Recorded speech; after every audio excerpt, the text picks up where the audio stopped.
Hi. Hello.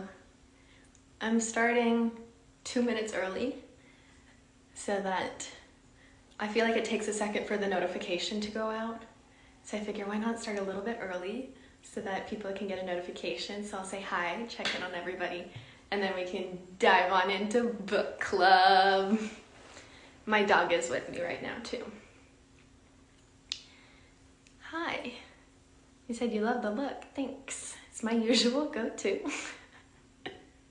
I feel like it's very good. I've been every now and then doing my hair and makeup and like actually putting on like real people pants every now and then during self-isolation so that it like forces me to feel human.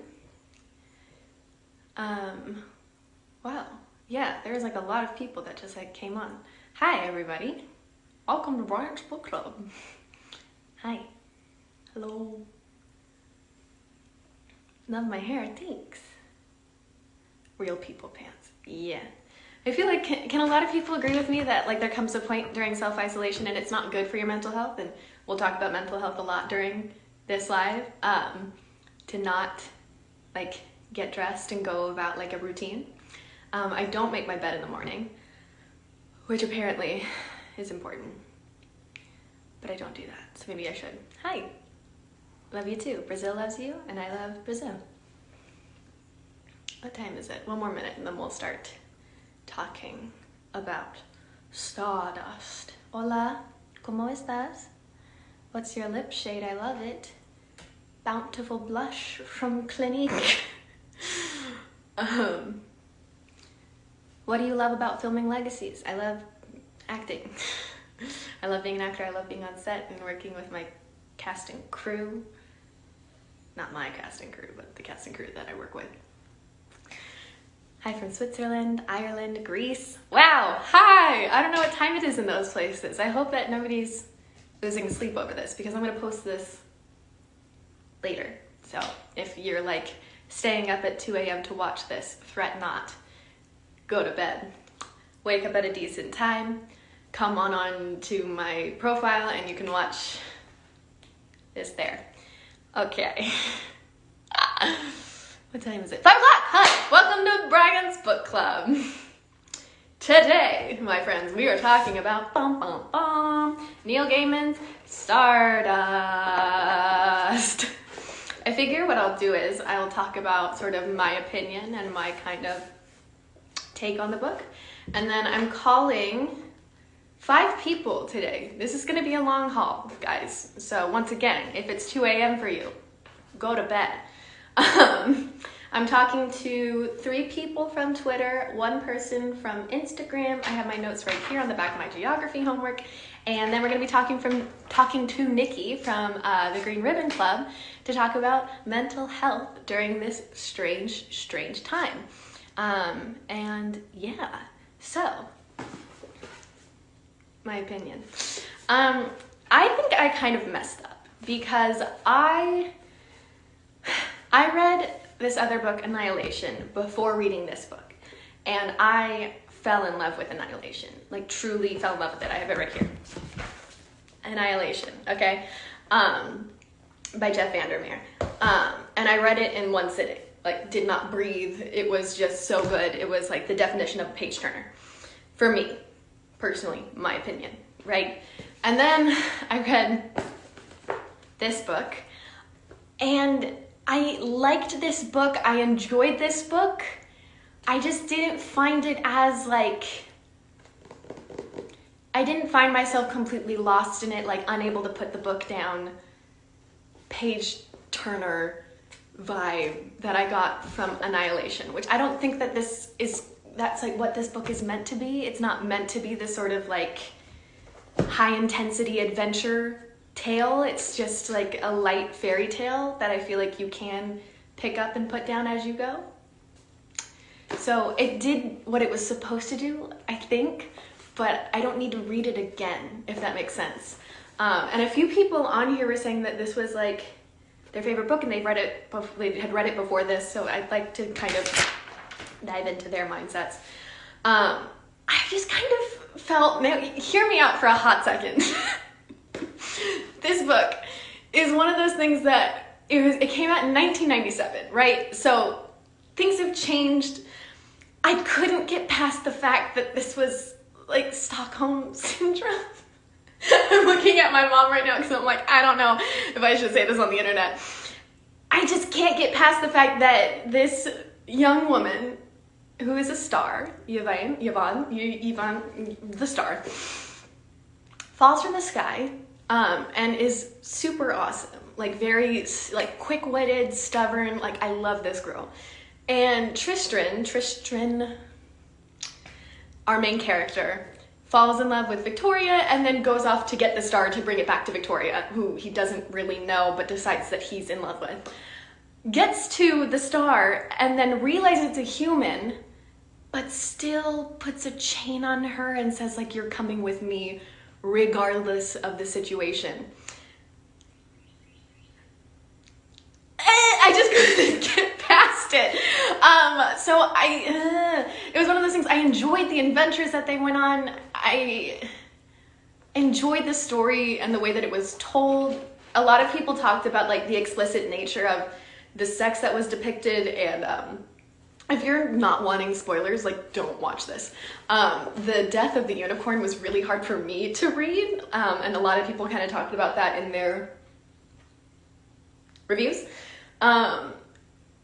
But yeah, I just felt like some pieces were missing as to why it was that they were in love in the end and why I should root for it, because the star basically said, you saved my life, so now I'm in debt to you, and like I will never be able to not be in debt to you. So there comes a point where it's like, okay, so this woman's broken her leg and he's still forcing her to walk on it, and then it's kind of like romanticized in the end of like, oh, and she still has a limp even after he's dead. And I'm like, yeah, she still has a limp because her dead husband forced her to walk on a broken leg. So anyways, I enjoyed the book. There were just some things that I couldn't quite get past as a young female. I don't know. There's just, yeah. But there were a lot of great things about it as well. I want to talk to, who do I want to talk to first? Oh yeah, okay, so I want to talk to this girl, Jazz, I believe is her name, because she kind of had similar opinions to mine, and you'll see throughout this live that I want to talk to people with similar opinions and differing opinions, and I find it interesting because my opinion isn't always, it's not right, it's an opinion, right? So nobody has to agree with my opinion. I like to hear other people's opinions. That's kind of the whole point of a book review. Okay, so I want to talk to Jazz, and let's see. I know somebody said that like the live thing is different now, but it doesn't look like it's that different. Okay, let's find her. Let's see. Why am I so bad at this? Jazz, are you calling in, please? Viewers.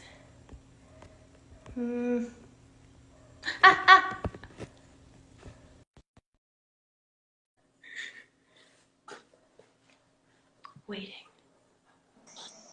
Hi! Hi. How are Hi. you? So I'm good. How are you? I'm good. It's so nice to talk to you. Yeah, same here. Oh, that's my dog. Sorry. Okay. Oh, no worries.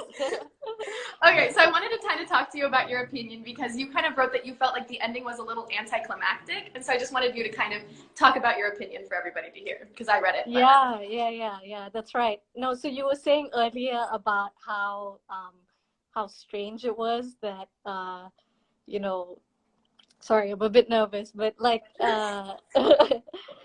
so yeah, basically, I in some ways I like that it was going like how you said something about the consent and the boundaries of like, you know, they realize that the star is a human, but he still wants to bring him back, bring her Right. back. Yeah. Yeah, and and it was the same as well for the From storm hold. hold. Yeah. Yeah, for them, and they were like, okay, we gotta get the star as well, and same for the witch queens. Mm-hmm. I felt, and I was like, okay, I mean, it depicted like, okay, I think in a way I saw the connection of like how, because she she's a girl, like it's sort of like women are to be won and captured. Hmm. And like I feel like that would be so different if maybe the star was like a male or something like that. Completely right. And I think Yeah, like yeah, I have yeah. to wonder if the way that the author tried to kind of like step away from the like objectification of women was by making the witch a female, that it was like, oh, like it's not just men that are after this star, but then Yeah, maybe the witch yeah, only want exactly. the star for her youth, which is like a classic sort of theme in like women in fairy tales, I feel like. Yeah, yeah, yeah, that's right. Yeah. And with the whole thing towards the end where, you see the male and the female character sort of like start to, because you can see tension in the beginning of the book, and then slowly somehow they start to sort of get along. And Hmm. then towards the end, he sort of like doesn't go with Victoria, and suddenly he's with her. And and the whole idea that even within the fight as well, that the Stormhold and the Witch Queens, and with the two main characters, like it just didn't seem like there was much going on. It was too easy for them Right, like in with the the end. whole like Yeah, her being in the rat, like him being a rat, was it? And then her just being like not seen, and then just like yeah, going past the witch, and it was just like, okay, like yeah, yeah, it yeah, felt like it'd be this like exactly. big epic ending, and it just never happened. Right. And then with the death of the one of the sons of the Stormhold, and and then the other one dies as well through the Witch Queen. I was just like, they got away so easy, I felt. Right, right. And I have to wonder if that was the purpose of the writer, was like, I'm not going to make it this like classic sort of formula of what a fairy tale is, where there's this like big ending. It was just like, oh no, like everything's fine. But it Yeah, was kind of strange to read and like expecting something big to happen and then hitting the last page and being like, oh, oh, okay. yeah, yeah, yeah, exactly. So I don't know. I was just a bit. I expected a lot more Hmm. from the book, and but I mean, I think it was interesting to see. Even though I think I was reading the comments of other people as well, and how they didn't really like Tristran, however you say his I've name. seen people just say Tristan and like give up on it. Yeah, yeah, exactly. Yeah, so and but I mean, it was a bit interesting that at least at the end, you sort of see him, at least like telling Victoria that, oh, you should go and marry the person that you love. I mean, Right. even though thinking about it, he still got what he wanted in the end, which was the star. Right. And it But was almost like she yeah, needed his permission to go and do what she was already planning on doing in the first place. yeah, exactly. Yeah. Yeah. So it was Yeah. kind of, I mean, I I can sort of see why, um, like there was a sort of a win at the end, but like I don't know. I expected so much more from it, and in a way, I think maybe the author was trying to say that the women are not prized to be won, but like it But you didn't really still kind of deliver play to it in me. that way Yeah, regardless. Yeah. yeah, yeah, yeah. Exactly. Yeah. Yeah. Yeah, no, but I mean, it was one of those things, and I thought that what you also said about the sex being explicit was also one of those things where it was like, oh, okay, so this is like a classic fairy tale, but then like you're chopping off the head of a unicorn and like very, Yes. they're like very descriptive of the sex, and it's just very like I can't piece it together.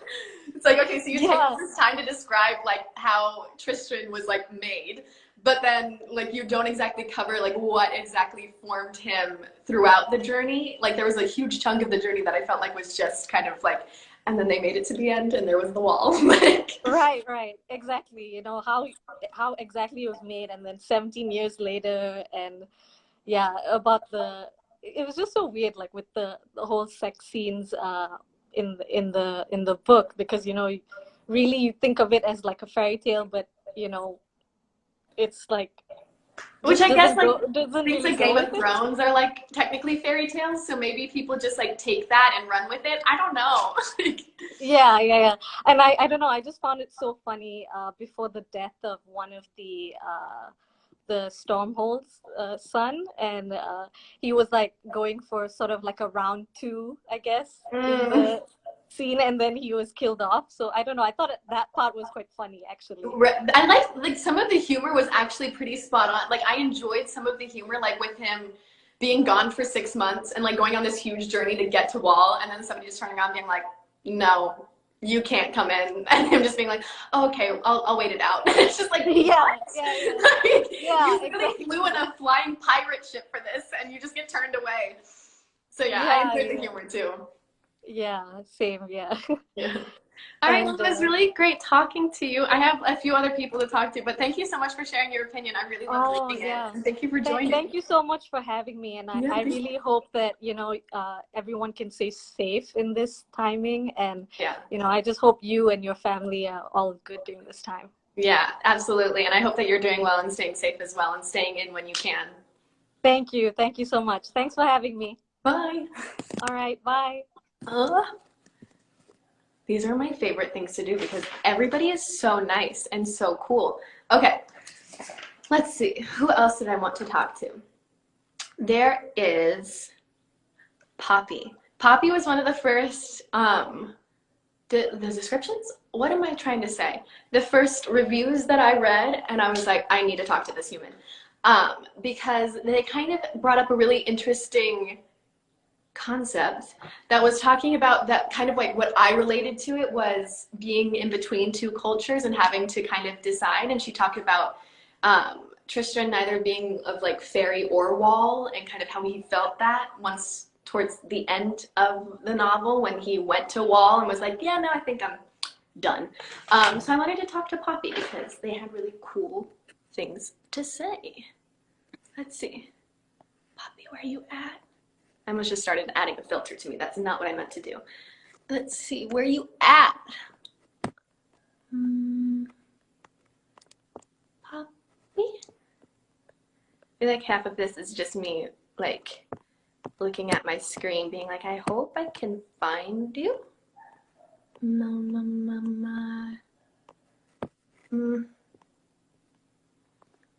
Stop moving. Poppy, where are you? Are you in the comments? Can I find you here? Poppy? Poppy, where are you at? Poppy! Come in. Where are you at?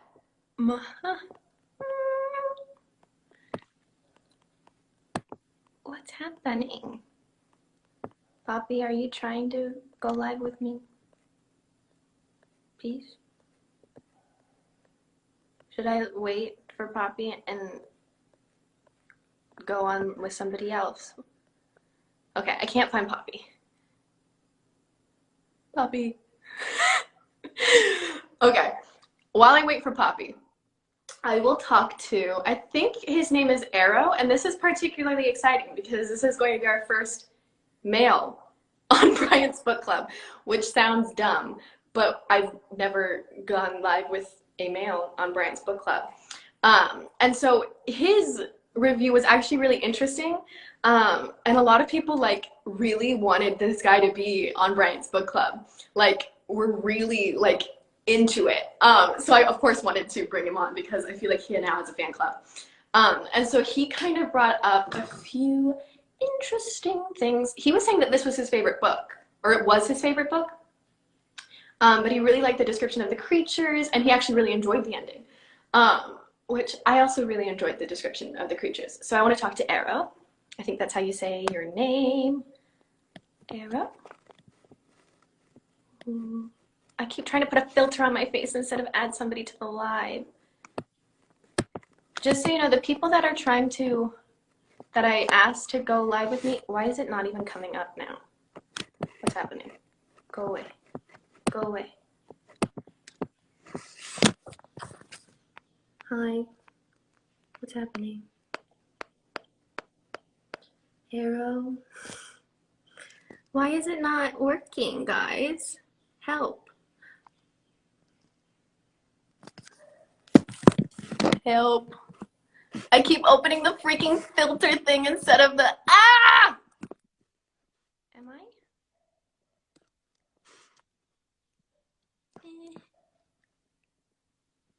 What's happening? Mom, I'm having a mental breakdown. I don't know how to, oh. Hey, Arrow, if you're in here, could you comment saying hello? And maybe I can add you manually from here because this is painful. Why can't I just press the thing?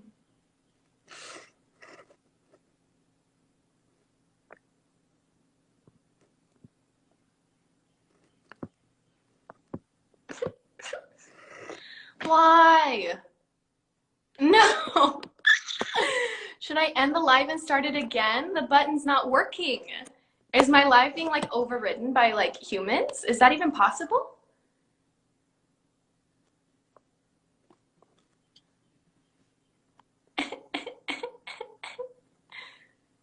Help.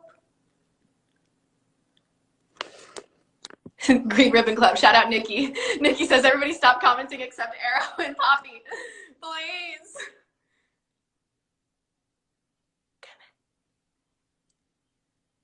It's Quincy. He did it. Would not be surprised. Hey Bear Bear. This is very intense. Can you please? But see, if I end it and restart, then Jazz's thing is going to be gone, and that makes me sad because they were cool. Okay, fine. I'll end it, restart it. Everybody come back, please. Thanks. Is that what I'm supposed to do? Is that the right thing to do in this situation? I'm zen. I'm chill. I'm going to end this. I'm going to start it back up. This is a fail. Okay, I'll be right back. I hope you guys come back too. Okay, bye.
I'm really sad. Can you hear me? Can you guys hear me? Can you hear me? That's the old one. Can you hear me? Yes. Oh! Okay, you need to get that away from me because that's really annoying. Oh my gosh. Green Ribbon Club says yes! really stressful. Okay. Ah! Can I go alive with Green Ribbon Club right now so they can talk me down? Green Ribbon Club, help! Hi! Hi. Hi, Nikki. Would you like to introduce yourself to the public and talk me down as well as them? Because I was like texting you on the side, like, dude, just listen to the people. And I had my mom yelling at me in like the back of the house being like, I can't hear you. I'm like, help. Oh my Okay. gosh. Hi, how are you? I am actually doing really well right now. Good. Watching you struggle was funny on our part. So I'm very No, sorry that as long as somebody else can laugh at my struggles, you know. Okay, so let me introduce myself real quick. Hi everyone, I'm Nikki from Green Ribbon Club. Green Ribbon Club is a mental health and suicide prevention nonprofit. And quick question, Kaylee, are you wanting to do the mental health portion right now, or do you want to finish the book club? Yeah, no, I would love to do the mental health portion right now just because you're the only one that I can actually get in contact right now. So I figure we'll take a little break to talk about mental health and then we can get back to the book club. Okay, sounds good. Well, for one, let me just say, I think this live is helping a lot of people with their mental health. So thank you for doing that. Thank you. So that everyone kind of knows that I'm not just rando talking, spewing facts and stuff. I just wanted to give a very short story of who I am and what mental health means to me. So I am currently a senior at Harvard, and it's been a long way getting here because and sorry, let me actually preface this with I'm going to be very honest about my experiences, but I will not say anything too graphic that would be triggering. So I want to make sure this is a safe space for everyone. I want to make sure your mental health is in the right space to hear this. So I'm going to I'm not going to sugarcoat my story, but I'm also not going to go too graphic. So during my time at school over the past 5 years, I actually almost killed myself twice. And I had to take a year and a half off of school, different times. And during my time off, I found another guy named Bryant who was really interested in mental health. And together we started Green Ribbon Club because what we noticed was, I mean, guys, don't get me wrong, there's so many mental health organizations out there. But what we thought was missing was focusing on youth, and not only focusing, like, stopping the stigma is so important. We need to talk about it. But also through my experiences, I realized that people are not equipped to help young people. And I felt like I didn't really have anywhere to go or people to speak up for me. So we decided to create a program for high schools and colleges and one middle school. We're hoping to get more that will help kids not only learn how to advocate for themselves, but how to advocate for others. And by advocating, I mean giving them the help they need, changing policies at schools, changing policies in your city. And something that I think is so important right now is, you know, if people are watching the news, if things that you're seeing online, everyone is talking about COVID-19. Coronavirus is so serious right now, and it should be taken seriously. But as they're saying, let's put our lives on hold, let's stop going to work, let's stop going to school, they have not addressed the fact that our mental health hasn't stopped, and we're still struggling with the things that we've always been struggling with. And what makes my heart so sad is, like, you're seeing the death toll for coronavirus, which is awful, but there's been, most likely, I can't say for sure, I don't have the stats on it, but I guarantee there's been an increase in suicide, and especially among young people who aren't at school anymore. I mean, and for the people who are watching, I take some of them are probably school aged. Yes. Would you say, Kaylee? Oh, Okay. yeah. So I would just like to tell everyone that I completely empathize with how much it sucks being ripped out of school. Like, just with my own personal self, I came back from almost killing myself twice and worked so hard to get to where I am. And right at the finish line, they're like, nope, pack up your things, go home. And I feel like there's also something to be said that self-isolation is a coping mechanism that usually is like, okay, at my worst, I self-isolate. But now you might be at your best, but you're being forced to self-isolate, which is something that brings you back to a time that you don't want to revisit. Yes. Specifically, like, a lot of people who struggle with mental illness, specifically depression, bipolar, things that make your thoughts ruminate, is you're not only self-isolating from your social life, but you're also alone with your thoughts now. And that can be the scariest thing. Oh, but one, I do have to say, in terms of self-isolate, I think it is important to draw a distinction between we're staying home and isolating from personal interactions, but we can't isolate from the world. That's what's going to keep us going. We need this live right now. You're allowing, what is it, almost 3,000 people to feel connection, to feel like the world is still moving and that there is more going on. So it's important to draw that distinction and know that I'm staying at home, but I'm not isolating. I'm still doing things for myself and recognizing the parts of your identity that you can keep whole during this time. Well, and I think that it can change for every single person too. And so I think that it's really important to check in with yourself of like, okay, what is it that's making me uncomfortable right now? What is making me, personally, I struggle with anxiety. So what's making me have these anxious thoughts? And so something helpful for me is being connected to the outside, like actually being outside. So if that's something as simple as opening a window while I go to bed, that is life-changing. And so I think that for every single person, that means something else. It could mean making your bed in the morning. It could mean putting on makeup to make yourself feel like you're starting your day in a specific way. Like, I think everybody has a different sort of thing that can help them feel comfortable while still being at home, while not feeling completely separated from what their life used to be. Now, one huge caveat on that is I know that people who struggle with mental illness sometimes don't have the energy or motivation to do those things. Yeah. So even getting out of bed, even brushing your teeth or taking a shower is a huge deal. You don't have to put makeup on. You don't have to get dressed. No. Yet those. So do you know behavioral activation? Yeah.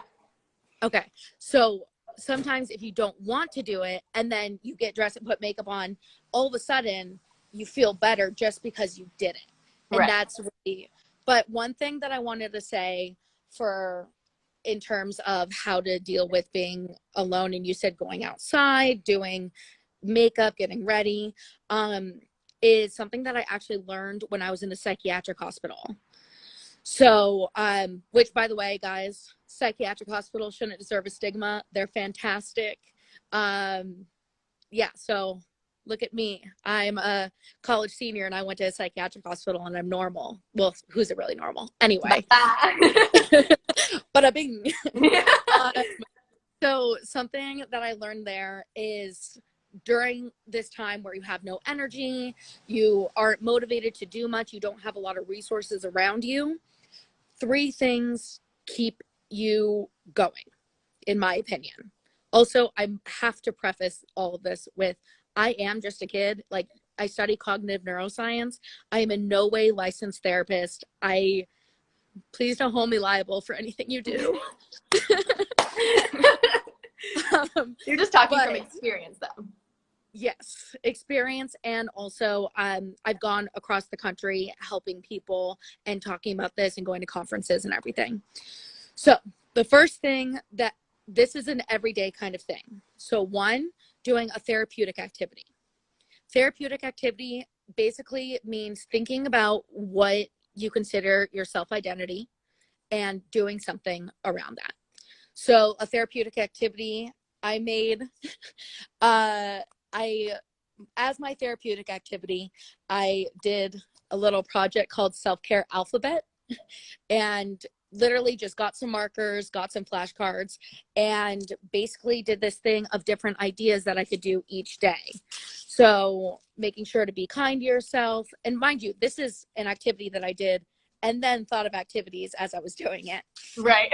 Being with dogs is majorly important. Tiki, come here. She'll mosey her way on over here. Yeah. Finding hobbies.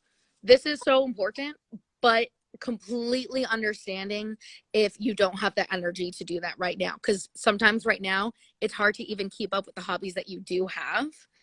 Like, for the past week and a half, I've been sitting here wanting to text the girl that I've been dating. And yet, every time, like, I'm thinking of her and I'm like, I really want to stay in touch with her, and just like not being able to do it. Mm-hmm. And you have an explanation as to why you can't do it. It just like something stops you.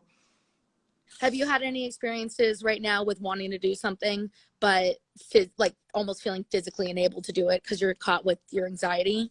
Oh, completely. I haven't been on my phone able to respond to any texts or calls, as you are probably very aware. Yeah, I haven't been able to talk on the phone or text people. I have, I think, 41 unread text messages right now. A lot of people like see that. It's like anxiety works in different ways for a lot of people. So the red sort of notification thing for some people with anxiety is like a sign of like, oh my God, I need to clear that. For me, it's like I see that and it's like this feeling in the back of my head of like, okay, I need to do that. But there's something more more anxiety inducing about opening it than seeing that red mark, if that makes any sense. It 100% does. In my mind, it's almost like I know it's there and I know I need to do it, yet I don't feel like I have the time and energy to mentally focus on crafting a beautiful text. Right. And it could just be as simple as like, hello, but there's something like, so there's a block there of just even opening it up to be like, okay, I'm going to do this text. Yeah. I mean, your texts in particular are always like a freaking paragraph long. I'm like, okay, I'm doing the text. So it can take a lot of time and energy, and so something that anxiety does is makes it seem like this huge, overbearing, horrible task. And then when you do it, you're like, oh, that was fine. But right, like, oh, what was I so anxious about? It was fine. Yeah. And then the next text comes and you're like, wait, I can't do this. Dude, I texted your brother. I was like, is she okay? Like, what's happening? Yeah. Okay, so that was a little bit of a sidetrack, but just a couple other. So we're talking about the therapeutic activity. There's also, and I hate this one, the physical activity. But the thing is, even if you live in a 2-story house, walking down the stairs, or while you're talking on the phone, walking, I mean, I pace anyway, but like anything to get at least 15 minutes of physical activity, because there are chemicals in your brain that need to be released. And if you're already struggling and you're not getting that, then it really sucks. And then the other one is journaling your thoughts and emotions. This can come in different forms, because I, for one, don't like journaling. But when I get into a rant in my head, it's really nice to just write it in your notes. Like, typing is so much easier. And it is a good release, especially right now when you don't have a physical release. I mean, you have your mom, I have my family, but we're incredibly privileged with that. I know a lot of people who are alone. A lot of people at my school are international students and have not been able or allowed to go back home. So I fully recognize our privilege when we're talking about this, and I want to make sure that all of your viewers know that. So it's important, if you don't have access to a physical person or your family, that you're able to at least have some release of your thoughts, and that can be through a journal, through video chat, through writing in your notes. Tiki, hi, come here. Is Bear Bear here? Bear Bear! Hi, Tiki! Come here, baby, baby. Come here. Hi, Joe. Oi. Hi! Oh my goodness, another white beard. This is the most beautiful live ever. Yeah, let's just bring all the dogs onto live. Yeah, I think that'll be like the next live is like, let's do a live with our dogs. Instead of Bryant's book club, it'll be Bryant's dog club or cat club. Just a children club, like your children. Someone brings a baby. Yeah, they're like, here's my real child. I'm like, oh! In my Zoom class, you know, everyone's on Zoom now, right? Yeah. Everyone, there's like at the beginning of class, people are holding up their cats, their tarantulas, That's their dogs. amazing. See, I'm lucky that my online classes aren't like live through Zoom, so I'm just top buns zit cream on. Yeah. So I'm full-time college student again. What? Yeah. Okay, but example number one, picking up hobbies, learning new things. My brother's girlfriend is learning French. Like, I'm learning French right now. Whoa. I've been hearing her in the room next to me just repeating the same words over and over and over again. My pronunciation is just god awful. So we're gonna leave Say that. something. Say something. Just bonjour. I'm just gonna like say it like the most like hick accent. But yeah, definitely Wear having a cowboy hat while you do it. Yeah, right. Having my like thing that makes me feel like good about getting out of bed and help with my anxiety is actually placing my anxiety in something that feels like it is validated in feeling anxious, if that makes any sense.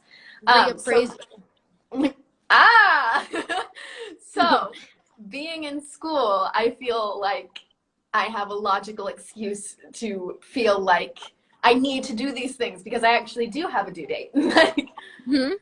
No, that's really, really smart. And then continuing on the topic of things that you can do, because I feel like a lot of people are just questioning, what do I do? Something that helps me a lot is helping someone else. So something that is really great about that is it can either be you reaching out to your extroverted friends, but you know what? Your introverted friends too. Okay. There's a difference between wanting to stay in and being forced to stay in. Right. Completely. I was like, oh yeah, self-isolation. I'm very good at this. And then I was like, oh, I like having a choice in being good at this. Like, exactly. You're like, I like getting texts saying, want to do this and saying no. Right. I like having the option, which I think everybody does. Extroverted and introverted.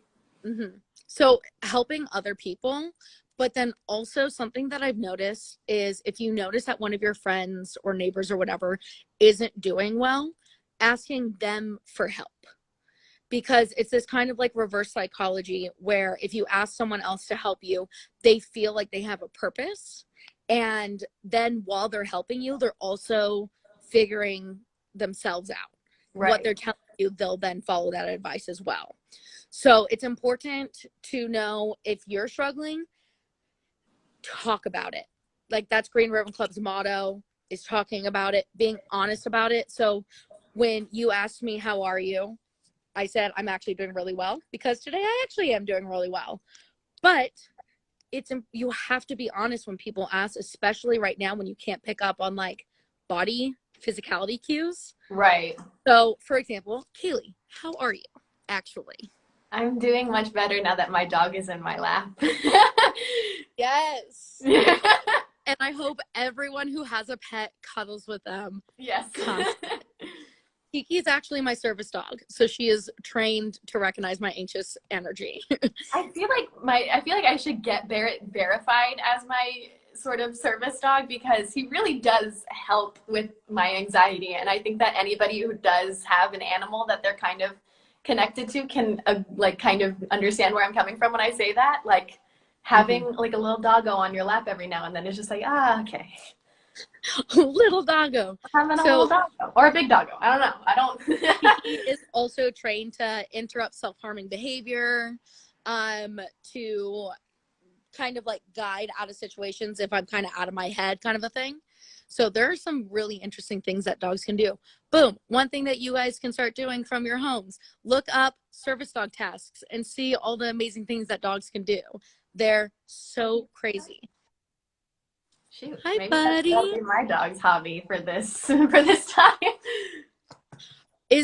Okay? Is your dog the crazy one? I know that there are two in your family. So technically, the crazy one was meant to be my dog, but our personalities are too similar. So we don't vibe. You know how they say, like, if you met your clone, you would either kill them or fall in love with them?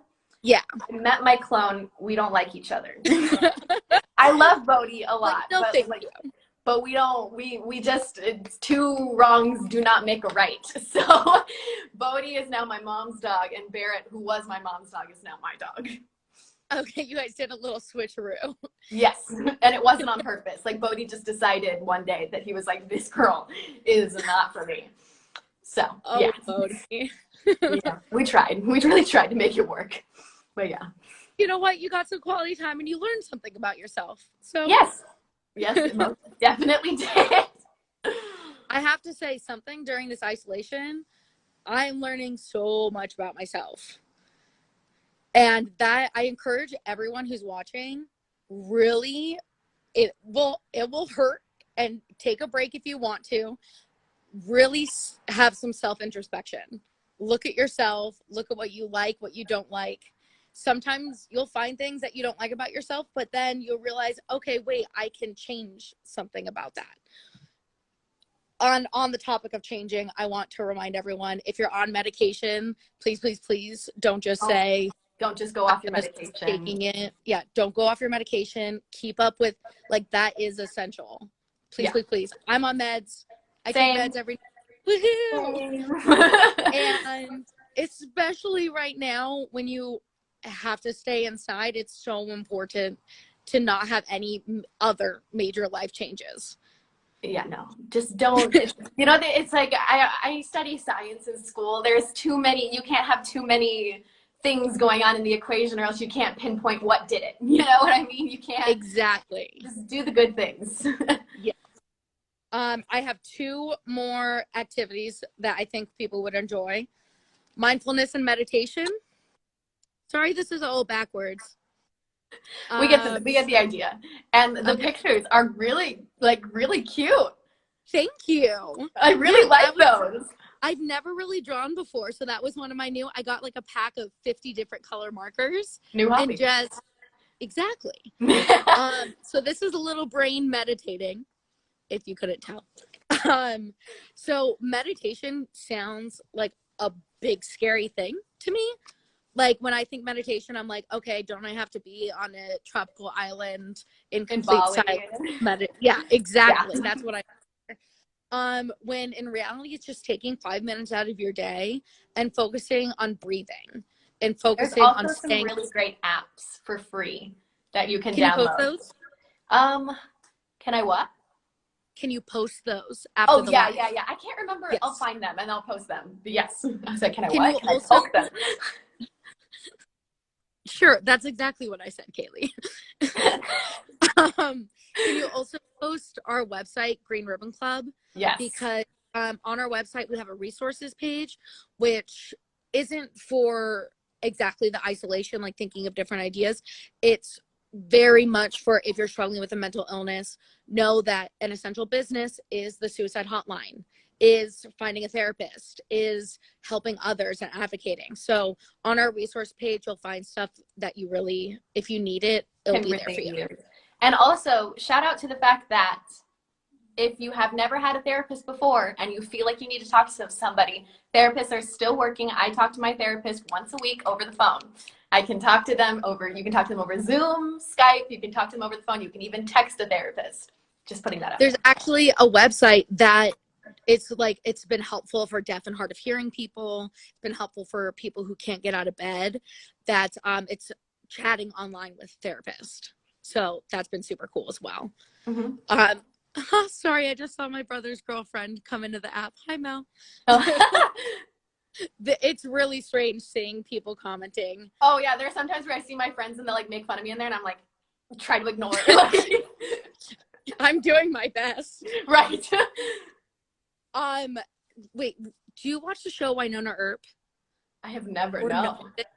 Okay, there's this actress on it, Melanie Scrofano, and I was talking to her about what she thinks the most important thing in maintaining your mental health, and I really loved her answer. It was just, I'm not going to cuss, just effing breathe. And that, I think, goes in with the mindfulness and meditation of, if you, it sounds super cheesy and it doesn't sound like it would work, but focusing on your breathing, have you seen that GIF where it's like a triangle that goes into a square that goes into an octagon? Yes. Do you know what I'm talking about? Yeah. Mm-hmm. Breathing to that, I don't know how else to explain it. Well, and also something that my therapist taught me was like building up to 10 seconds. So I do 5 seconds inhale, 5 second exhale, and I will literally do that for like over an hour until I feel okay, because breathing is so helpful. No. Oh no, frozen. Come back. You froze a little. Wait, did I freeze? You froze. Yeah, you froze too. Oh no. Are you frozen now? No. Oh. We good? Breathing, yes. Can you see me? Breathing good. Breathing good, good breathing go. Good. Also, on the fact that you just said you're talking about your ways of coping skills with your therapist and stuff, something that I think it's very important during this time is we don't have to like hold our coping mechanisms to ourselves. We can share that.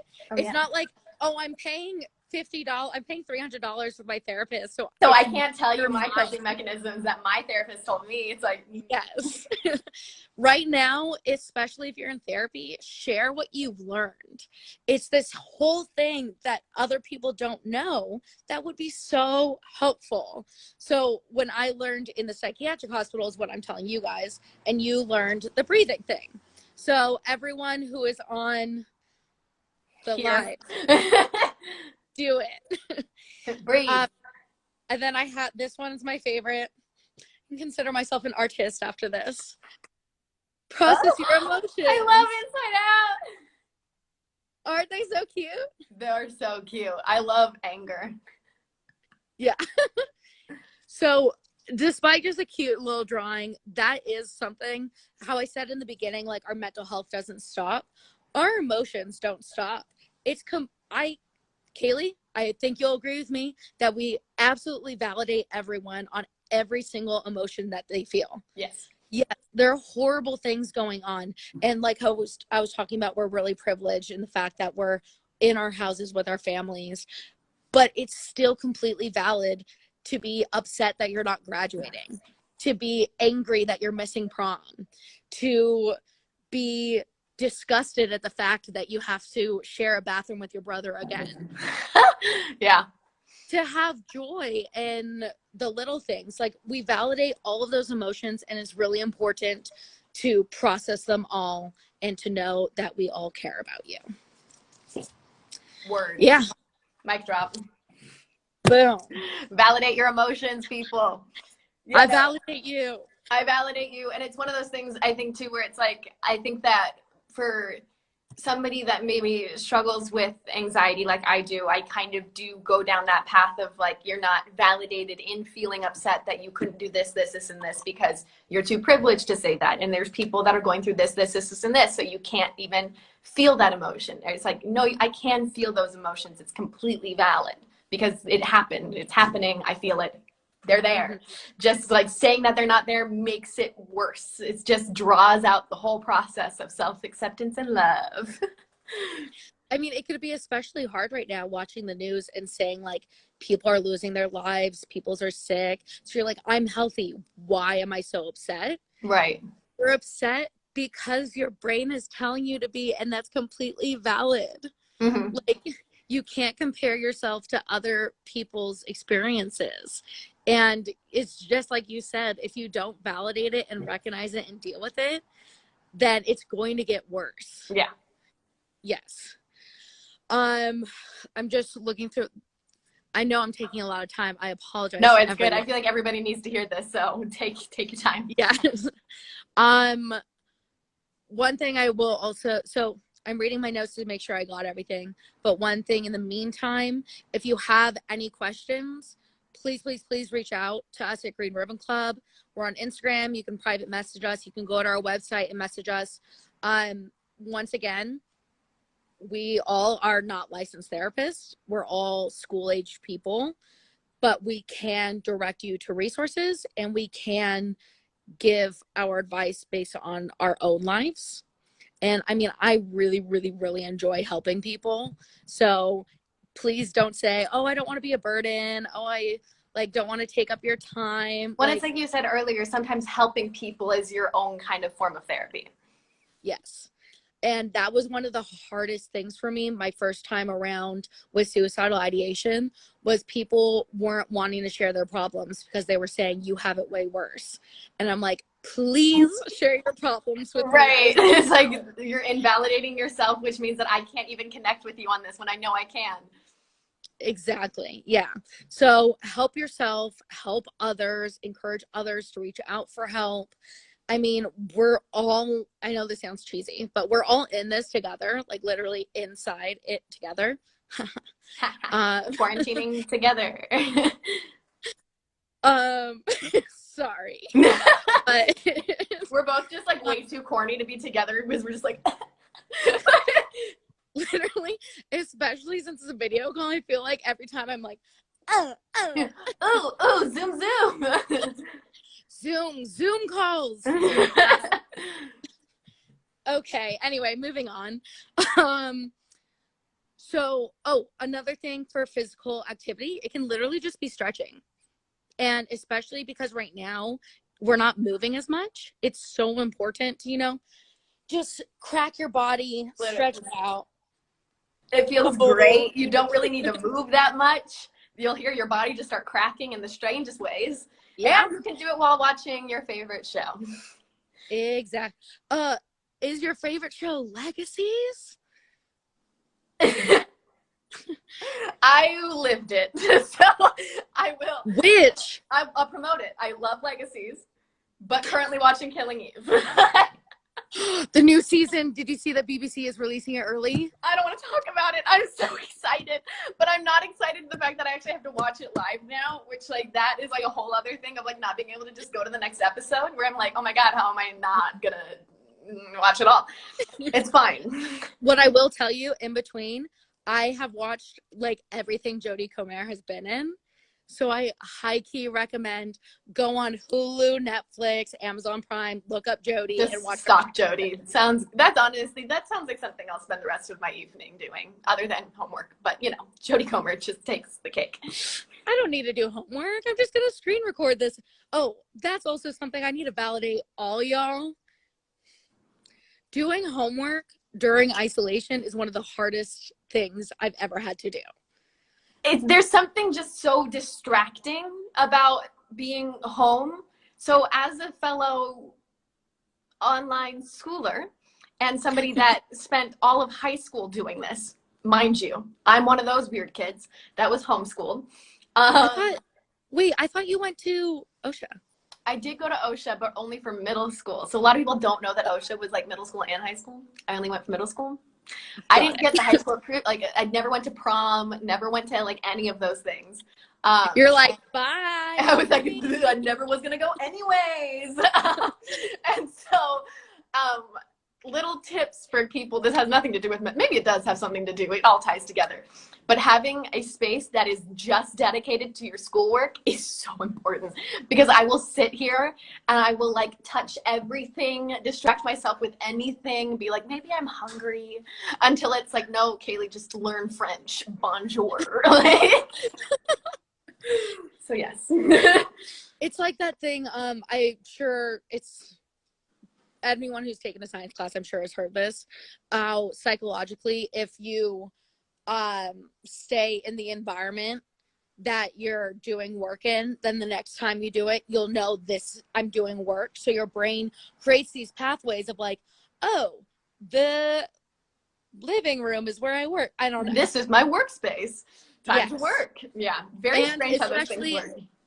if you live with others, tell them to get the heck out of your space. Math. When you're doing.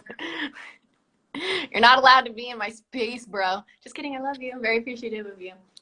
Are you talking to your mother? Yes. I'm like, yeah, bro, get out. Just kidding. Love you. Thank you for letting me stay with you. So yes, it's important to keep up with homework though. Stay in school, kids. Stay in school. Don't give up because it feels weird doing it at a different setting, because I'm also one of those people where I'm like, wait, but it's a different setting, so the teacher can't possibly expect me to be on time with it. They will expect you to be on time with it. Professors are ruthless, man. Like, Yeah. I love my professors. They're watching. They're always watching. No, but legitimately, I told my professors, oh, I'm going to be doing this on Sunday. And I'm pretty sure my psychology of women professor is watching. So what's up, Dr. Knoll? Hi, Dr. Knoll. Hello. I had to tell my French professor that I was on Legacies, and I was like, this is the most embarrassing day of my life. Like, this is unarguably just awful. Like, You mean you didn't get to just show them your Legacies hat and sweatshirt? like, there are certain things that I'm like, there's school Kaylee and there's Legacies Kaylee. School Kaylee doesn't know this Kaylee. Like, we don't talk about her. Like, which, by the way, I'd like to give a quick shout out when talking about your hat and your sweatshirt. Thank you to Moog for bidding on your sweatshirt and winning, and thank you Moog. Alex for bidding on your hat. Thank you, Alex. We got a total of, I think, nearly like $2,000 for both. That's so crazy. Thank you guys for help with that. That was over the summer. If you don't know what we're talking about, Kaylee donated her clothing. I know. I'm like sitting here. I'm like, I'm wondering if I have other. I'll have to go through my closet and like see if there's other things to donate. And like, you're like, here's a shoelace. Yeah, I'm like, hey guys, like all of my Josie earrings. Like, hey guys, take them. Like, real quick on Legacies, I did watch to support you. I really did enjoy the mental health aspect of the most recent episode. Thanks. Both with Lizzie being broken and with Dark Josie versus normal Josie. Josie? I had a very long conversation with myself and with the writers of being like, this is like a story of Josie literally learning self-love, right? Like, this is actually a story of somebody learning to accept them in all of their flaws. And they were like, yes. I was like, yeah, right. You're like, you can thank me later. Yeah, you're welcome. No, but exactly. It really is a journey of self-love, and taking away from that, it was really nice. Especially, I know I had started quarantine when that episode came out, and it was really, really cool seeing that, especially because, and I know I'm probably taking it a little bit too far. As I always do, so go on ahead. The fact that it was in her head, like, you know, like, it just shows that the majority of the battles take place in your own head. Oh, completely. And yes, she had, why am I forgetting her name? Hope. She had Hope come in and help her. Right. And I just thought of Hope as my mental health medication. Right. Like, yeah. And help me get there on the way and stuff. So I want you guys who are watching, if you're struggling and you're alone with those thoughts and your own, like, it's really helpful to personify depression, anxiety, suicidal ideation with Dark Josie. Well, so like, how we started saying online where if you're struggling, say, Dark Josie is with me right now. I need help. Right. Well, and I think also with Dark Josie kind of signifying, what am I trying to say? And you say you're in college. My brain is gone. Like, can we just talk about that? My vocabulary skills are just significantly getting less and less. Any hoozles. Wait, my brother says I have 3 brain cells left, Tim, Tom, and Mary. And I'm like, why are there 2 men? Like, yeah, why can't there be all women or a non-binary? Yeah. Like, geez. Why does it have to be this way? But they actually cut out a line that I was like slightly bitter about, because I thought that it was like the perfect conversation that I would have had with my sort of dark Josie that I feel like anybody could have with their dark Josie. And so Josie, after she had put an axe in dark Josie's heart, that's that sci-fi aspect that we just, there's that. She said something where she goes, and I don't hate you. I just don't need you right now, or I don't need you anymore. And I'm just like, They cut that? bruh. Like, if I could say that to myself when I was at my worst point of like, no, I don't hate you. I just don't need you anymore. Did they film it and then didn't include it? Yes, dude. I think that they said something. They changed it to like they skipped the line because of timing, and I'm like, bro, come on. Anyways, but now you guys know. That is so important though. Mm-hmm. Like accepting and loving yourself even at your worst. Mm-hmm. And also something that I think people need to recognize is that I'm going to talk in terms of dark Josie because we're kind of going with that metaphor, is that dark Josie can come back and most likely will come back. But because normal Josie went through this already, she knows how to cope. She knows how to get through it. And that's what I say to everyone who says, oh, you're better now with my suicidal ideation, is I'm like, I'm better right now, but I can say with 99% guarantee that this will happen again. I will fight my dark Josie again, but I know I'll win again because I've been through it and because I have the coping skills that I need to get through it. I'm getting chills, man. Yeah, no, but it's so important that people know that these things, it's a part of you because it's a part of our genetics. It's a part of everything that happens when you just come out of the womb. But there comes a point where I think the hardest part is realizing that you have it initially. And that's that first, I think the first battle is maybe always the worst for a lot of people. But once you take that and you say, no, I'm stronger from that and I can learn how to healthily cope with these things now, is a huge stepping stone. It was for me. Hi, Daisy. Hi, Tiki. All right. Well, I should probably now talk to a few more people about Stardust and get back to book club. But thank you so much, Nikki, for talking about this. It was super, super helpful. And I hope that a lot of people learned from this and will now go visit Green Ribbon Club and get www.greenribbonclub.org. Go get some good coping mechanisms, y'all. We love to hear it. Yeah. All right. Bye, everyone. Bye, Kaylee. Thanks. Bye. Thank you. Okay. How do I leave? I think I do this. Yeah. Okay. So I hope that that was super helpful for you guys. I know that it's super helpful for me to hear. But yeah, back to Stardust, I guess. Such a strange transition, right? But I guess it's not, because I use books as a sort of safe place for my mental health. Poppy, Arrow, where you at? Let's see if I can do this now. My question is, why doesn't this button work?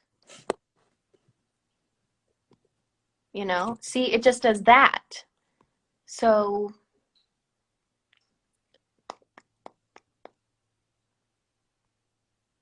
hi. Hi. Is Poppy on the live? Poppy, are you here? Send a sign. Arrow, are you here? Send a sign. Or we can have our Instagram person, Rue for Real 06. Rue for Real.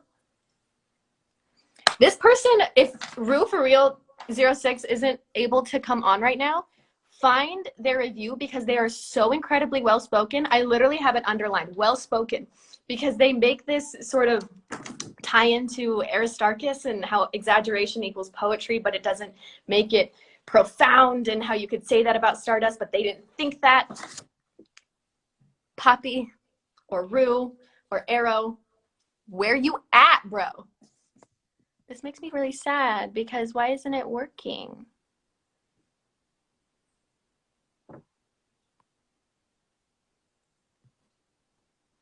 This makes me sad. She's here. Where? Where? Kaylee, they're here. Where?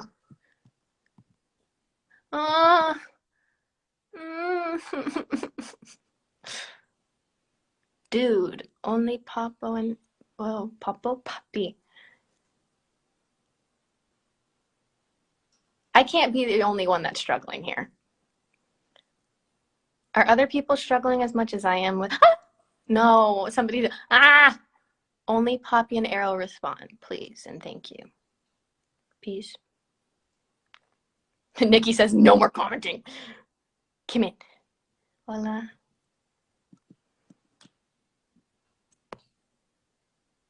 Poppy? Arrow? Can you comment so I can try to add you?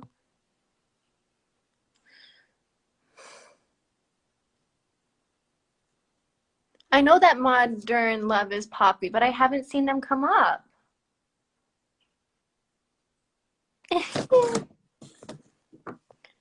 At this point, send a sign, bro.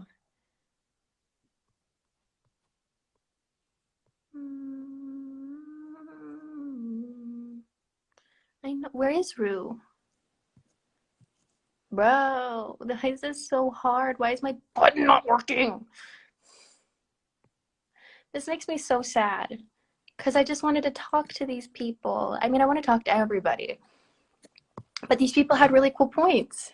Who is Poppy? I would like to meet Poppy as well.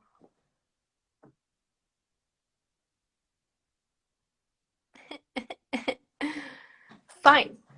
If Poppy and Arrow aren't coming up, I'm just going to talk about their opinions. I'm going to put their ats. I'm going to say them so that you guys can go find them because what they had to say was really cool. Okay? Okay. So, Arrow. Everybody was a very big fan of Arrow, which makes me sad that people can't freaking see Arrow or Poppy or this person, Rue for Real 06. Okay. Arrow. Thought that Victoria led Tristan on, which I thought was really interesting because I think I go back and forth. Huh? Poppy? Somebody just yelled Poppy. Poppy's not actually here. Somebody says Rue is here. Where are they at then? Rue was here. That's past tense. I study language. Kaylee, Rue was on, but where? I really wanted to talk to Rue. Rue called. I can't pick up the Rue, you have to comment because my button to call people isn't working. So if you comment. Rue! Hi! Yes! Go live with Rue! Okay. Oh my God, hi. Hi, so my name is Marilyn, and I'm gonna start by saying thank you for including me in this live stream. I hope everyone is staying safe in this confinement. Can you see me? Yes, I can. Thank you so much for joining. I love what you had to say, and you are so well spoken, by the way. Thank you. I have a few things to say. So I found the story of Tristan very interesting, especially during times like these. In fact, he decided to leave his reality and everyday life to go to the land of fairies. Now, this is interesting because people should try to not be so caught up in their own reality that this reality becomes the only kind of reality and the only one that matters. Mm-hmm. Well, sure, not go and get a star for the one that they love and right. have this man. But you know, like read a book, watch a movie, like think deeply about them. Right. There's healthier ways to go about things than just like leave the place that you know. Right. Yeah, and it's true that this book is a fairy tale, but I saw in it fragments of reality and personalities that we might encounter in our everyday lives. Like, for example, in the beginning, when they were introducing the character of Dustin Thorne, Tristan's father, they said he was a practical lad who, for the past 6 months, was countering Daisy Hamstock, who shared his same practicality. This means, I think that maybe this means that in his routinely life, uh, I'm sorry, I spaced out. No, it's okay. His practicality, along with hers, seemed logical. But then he wanders off to the land of the fairies, and we were later told that he slept with a fairy, which shared no similarity with him. And this made me think that people usually settle for stability in their everyday lives, but then they wander off to where inhibitions are lowered. And I'm not justifying his actions, I'm just displaying a pattern.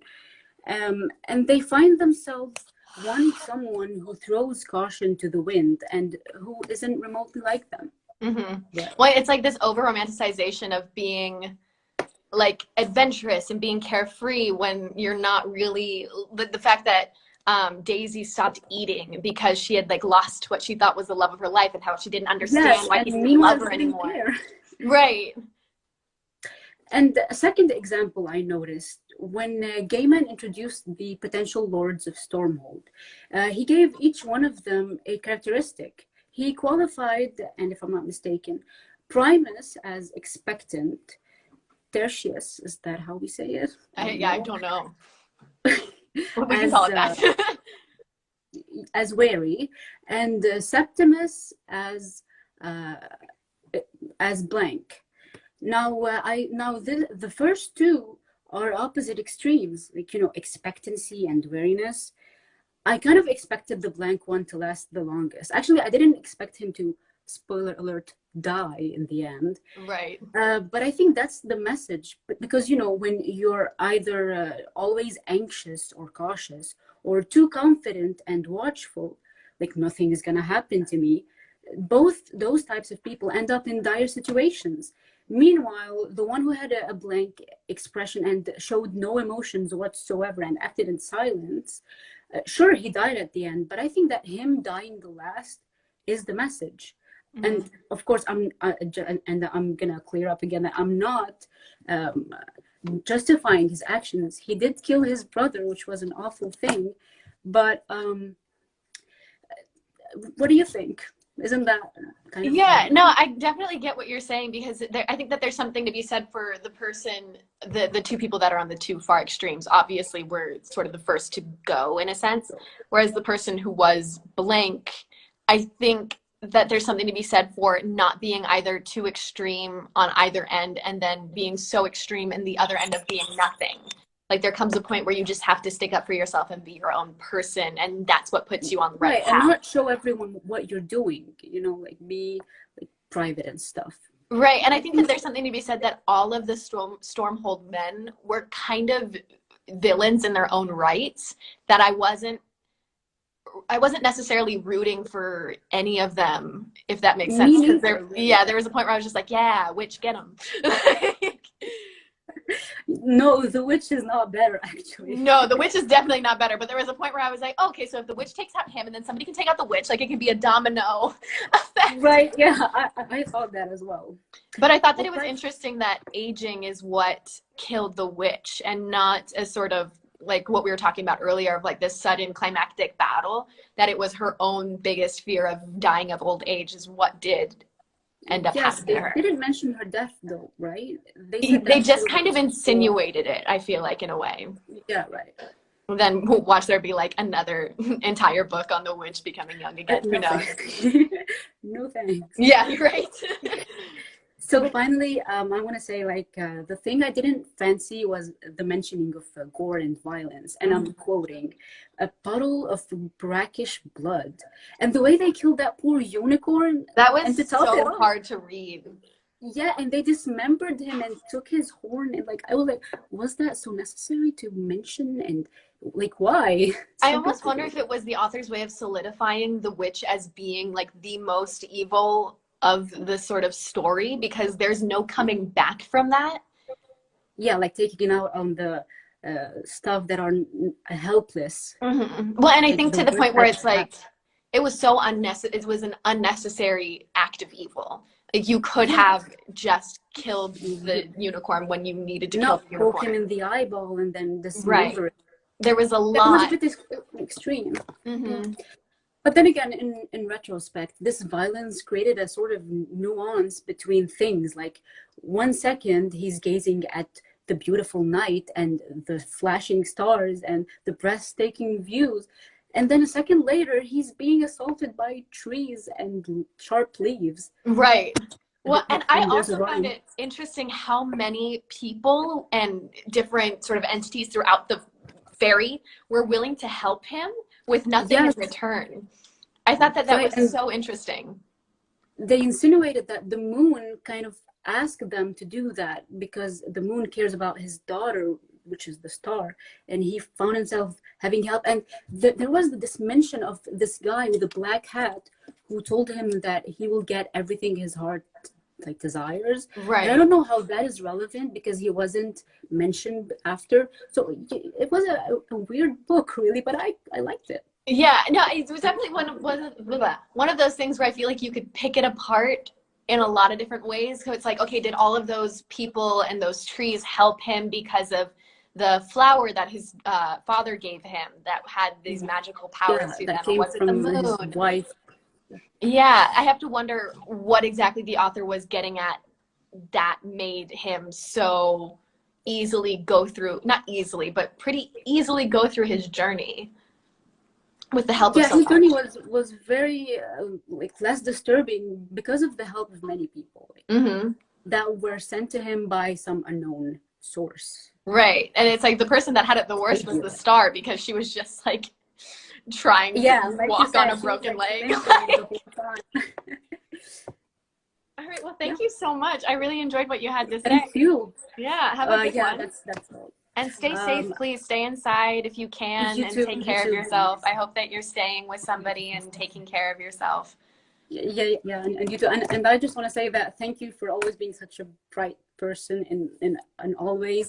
Oh, I thank admire you. you, and I'm a huge fan of yours. Thank you so much. All right. I'll talk to you. Hopefully, I'll talk to you again. Thank you. Hopefully, bye. Bye. Everybody is so nice. Okay. Let's see if this button works again. Nope. Nope. Poppy and Arrow, I'm so sorry. I really am sorry. This makes me very sad. But so I talked a little bit about what Arrow had to say about how he felt that Victoria kind of led Tristan on. And I think that you can look at it from both ways of if this girl was sort of the sort of person of the town of being the most beautiful and the most desirable, that I have to wonder how many men made promises to her that she brushed off. So there comes a point where I have to wonder if Victoria was made out to be the villain when she was kind of just used to those propositions and didn't take it seriously, which I don't. Ah, Arrow! Is that you? Is that you? Is that you? 25? Yeah! Hi! No. Hi. Hi.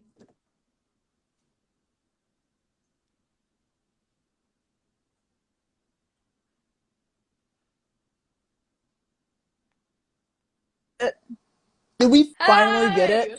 Oh my god! Yeah! I was like commenting, and I was like, "Let's go!" Thank you Oh, so much this for was that was commenting like at one the of the most right time. I irritating things appreciate you. ever. Oh my god! Welcome. All right, so okay, thank you. All right, so yes, so I posted like on my story like a week ago. It was like I was like bored. I was like, oh, let's do questions or something and whatever. So like I just got done watching Legacies and I just like it just popped up.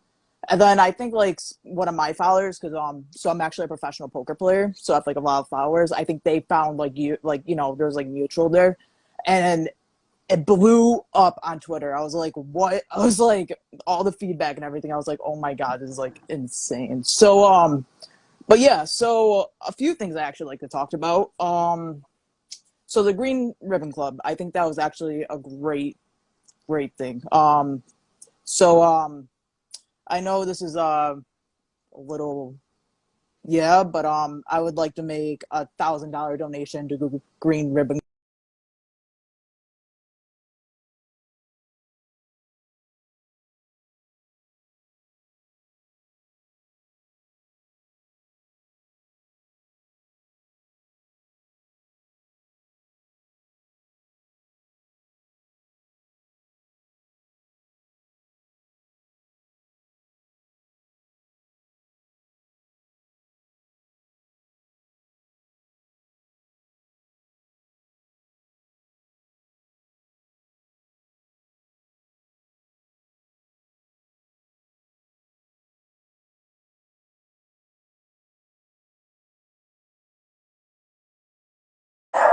Bear, please don't add to this.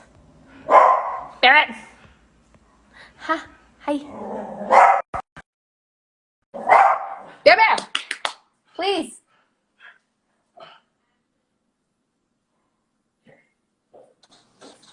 All right. Hi, I'm so sorry. No, it's fine. I was like, it's totally fine. It's totally fine. Um, so what were we talking about?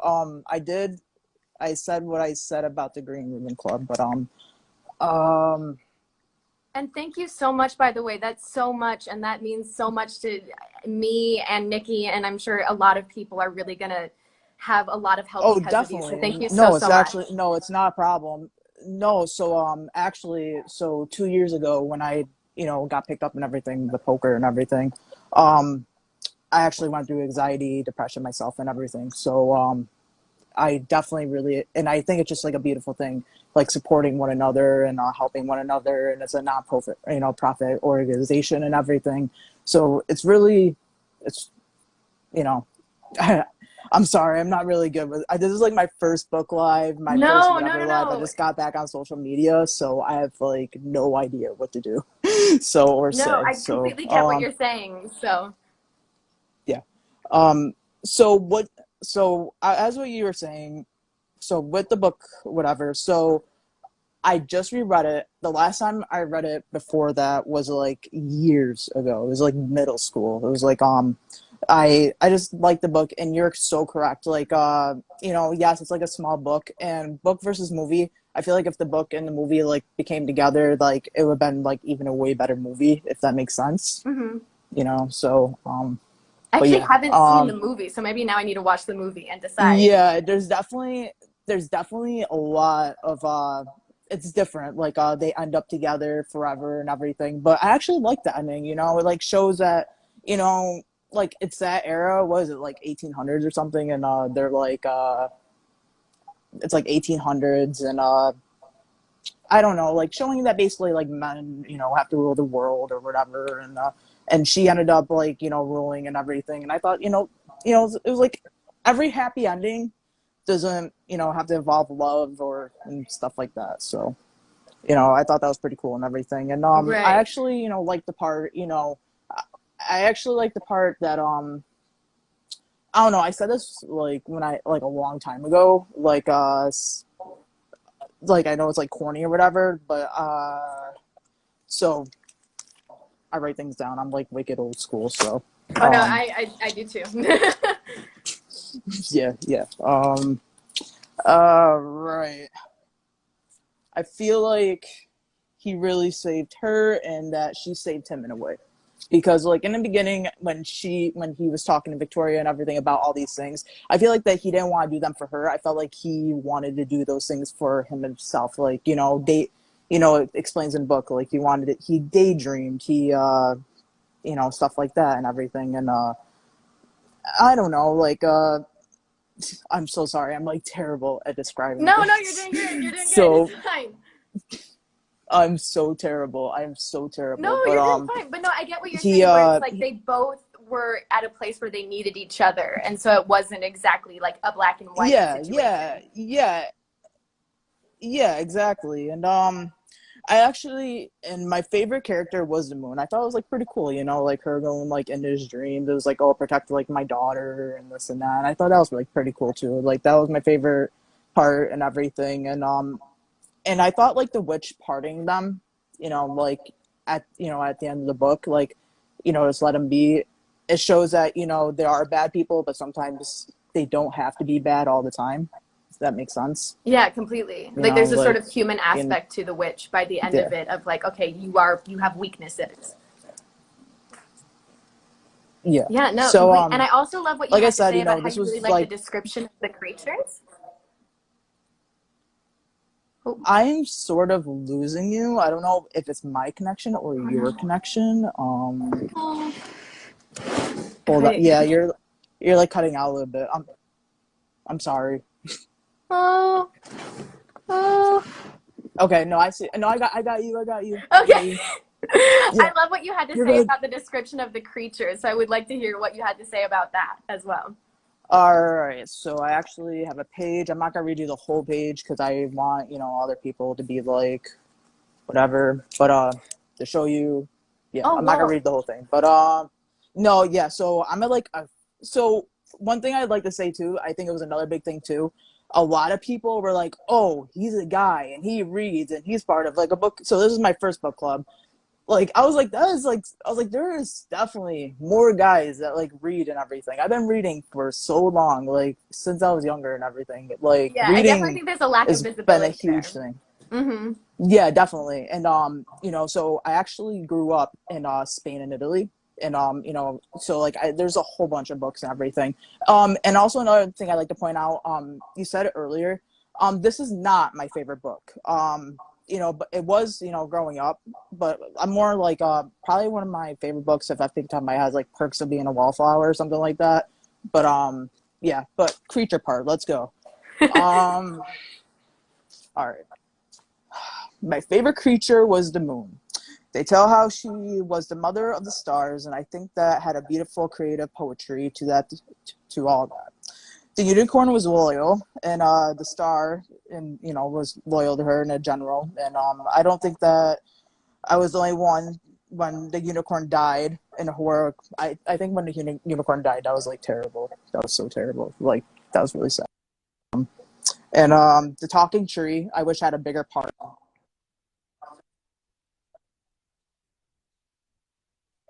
in the movie, and they should have put it in there. But I wish like the book described the creatures a little bit more because like it didn't like really say like why they have like these powers or like why Well, yeah, and I feel like there was so much cool background, very like sprinkled in there. Yeah, that I feel like we were almost like gypped a little bit. Like I feel like I almost want an entire story based off of like the history of fairy, not only Tristan's journey.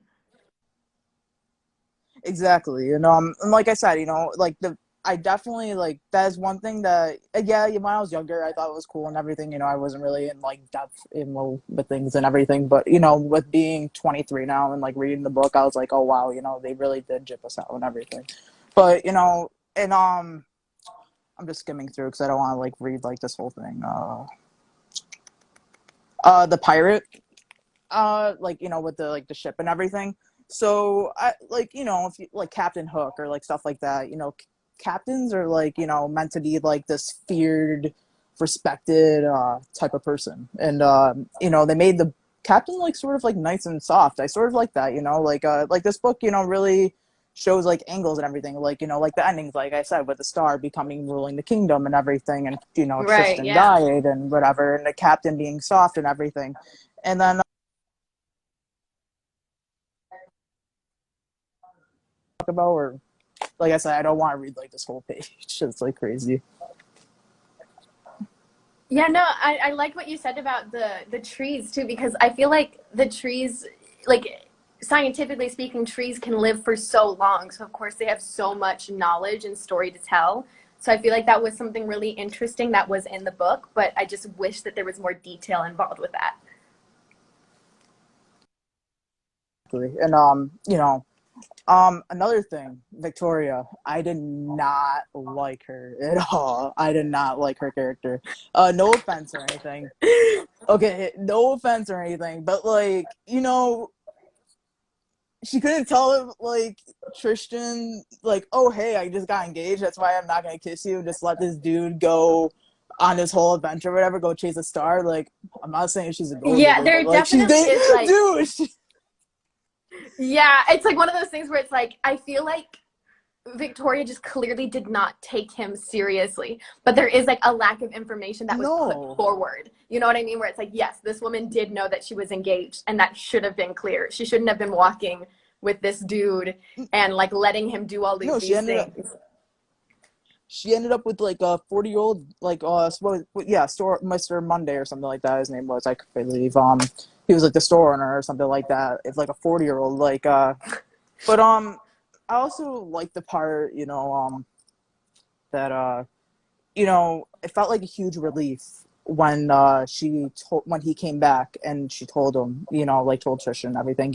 He felt like such a relief and everything, and you know, deeply, he wanted everything. But the main, whole thing with this book, um, I'm sorry, the whole thing with the book, he, it's so ironic, a falling star, and like I said in the beginning, he daydreamed, he wanted, so many things, and he found adventure, he found love that genuinely loved him back and everything.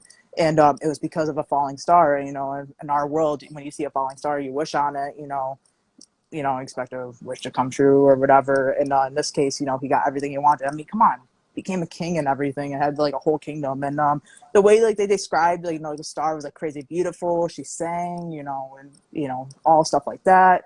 So And I also yeah, love how sorry. feisty she was too. Like she was just constantly just like digging into So him. hold on. Let me show. Hold on, I gotta show you this part because that is so funny that you say that. Hold on. What does that part say? Oh, I can't see it. It's really pixelated. It's that I am so sorry. Yeah, my lighting is so bad in here. But it says she was funny, feisty, and some parts of the book I grow so fond of her. So that the word that you say feisty, and I did too, that is so funny. That is so That's funny. funny. But it's it's like a perfect description Yeah. for who she is. No, she was like she was definitely a character that, like I said, many people grew fond of. Like what you said in the beginning too, like, oh, she was stubborn, she was this, but she also she just came in the world like not knowing what to think, not knowing how to feel, not knowing, whatever. And then she just meets this guy, he just like chains her, and it was like, Right. like, and she has like really no idea how to feel about anything or whatever. So but then, she realizes that, there is, good people and everything. And I'm just skimming through and see what I'm missing here. Okay, so I feel like I'm missing something really. Yeah, I don't know. Like I don't know. I like that like they mentioned like other stars and like how they were sisters and everything. And it's not just that, in the book she was very vulnerable. Like she was so vulnerable and everything. So and the whole chase and everything, like I said, when I was younger, the whole chasing was, but the chase, that was another thing too. Trishan got something that everyone wanted. That was Victoria and his village, but and the other, over across the wall, that was something that everyone wanted, and he got that too. Mm-hmm. So like I said, he got everything that he wanted. So yeah, it's like he wished upon a star that he would like find like love, and in a way it turned into this like humongous expression of love within that like wish upon a star. Yep. Yeah. Yep. So that's basically I think the book. I don't know.